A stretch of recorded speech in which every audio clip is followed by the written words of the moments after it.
Shit. This is the beat. Yes. This is the beat. Alright, I'm tired, but I'm recording this now because I don't know when the next time I'm going to be able to record it is, because I'm currently busy at the moment.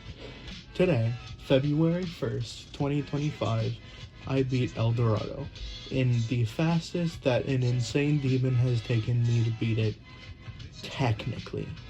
Now, I say technically because a long time ago, in 2022, before I broke my laptop and became a mobile player, before I'd even considered picking up Magma Bound, I tried to beat this as my first insane demon.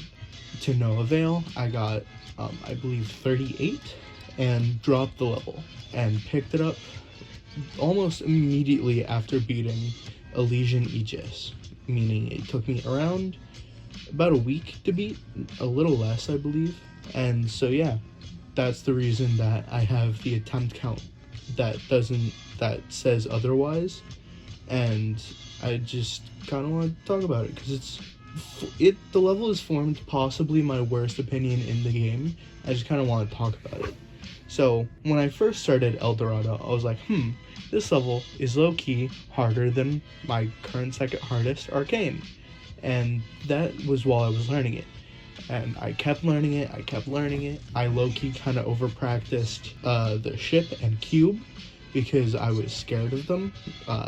They're not hard parts, they're easily the easiest parts of the level, but I was just scared of dying due to like nerves, so I over-practiced them. But I felt like I under-practiced the wave because I just wasn't expecting to get to it as soon as I did. And so I kept playing, and I ended up learning the level. The ball and UFO, easily the hardest parts of the level. I'll get into that in a second. And then I was playing. I hadn't gotten a new best yet. My best was still 38 from when I first started playing it. I passed the mini wave on my first try after dying to the big wave, UFO, and ball a lot, just eating up attempts. And then I just passed the mini wave first try. And I passed the ship first try and died to the first click of the cube, making it my biggest progress fluke, like, ever. And I beat it a day later. I would have loved to beat it that session because I was low-key kind of consistent, but then I just kind of lost all consistency and just stopped playing the level. And I didn't die past 73, so my worst fail was 73.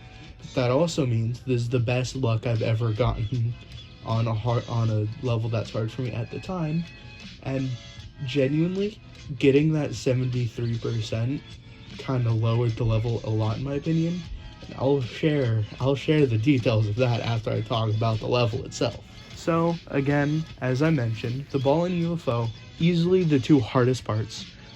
They're just the attempt gobblers. They eat every single attempt, like just fucking most gluttonous piece of crap you've seen in your life. And then the wave, the big wave, and even the mini wave, to be honest, are pretty hard as well. They're obviously not as hard as the ball and UFO, still pretty hard. And then the ship and cube are around the same difficulty in my opinion, which is not hard at all and low-key kind of free, especially when you over-practice it. But I didn't feel like I was over-practicing it. That's the thing.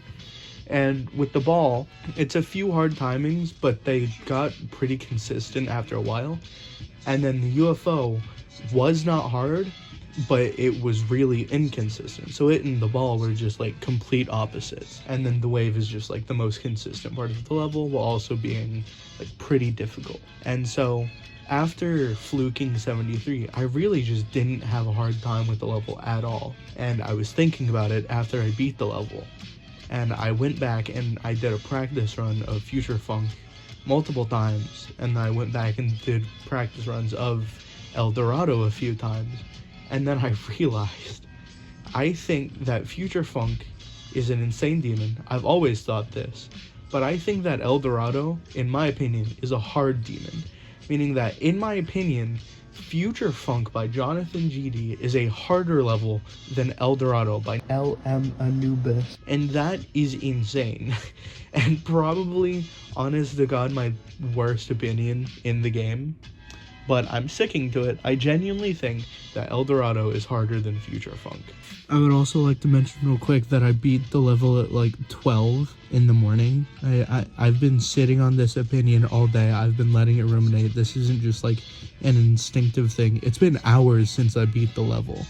I just want to quickly clear that up because the way I talk about it in this clip, this is me bringing up like a minute after recording the clip. But yeah, I just wanted to bring it up because it sounds like it's just like an intrusive thing, like an impulsive decision that I made. But no, I've been sitting on this opinion all day, so I just wanted to quickly throw this in there to make it sound less insane. And that's how I'm ending this video. I don't really have much more to say. I like the level. I think it's fine. Not the best thing I've ever played, but it's also not the worst. It's just kind of there. I think the wave is easily the most fun part, and the ball and UFO, or the ball is fine. The UFO is just really inconsistent and annoying, and I didn't like it. The song, pretty good. I like the song. The decoration is amazing for the time.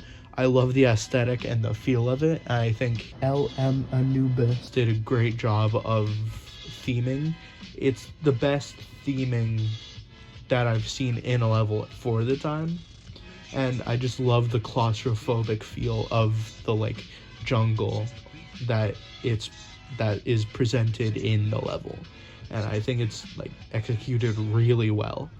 So yeah, probably give this level like a 7 out of 10, maybe 8, I don't know, probably still a 7.5.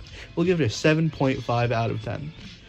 Thanks for watching, and my next level will probably be another one that I've been wanting to beat, that I picked up a while ago but never finished. So yeah, stick around for that, and thanks for listening to my ramble.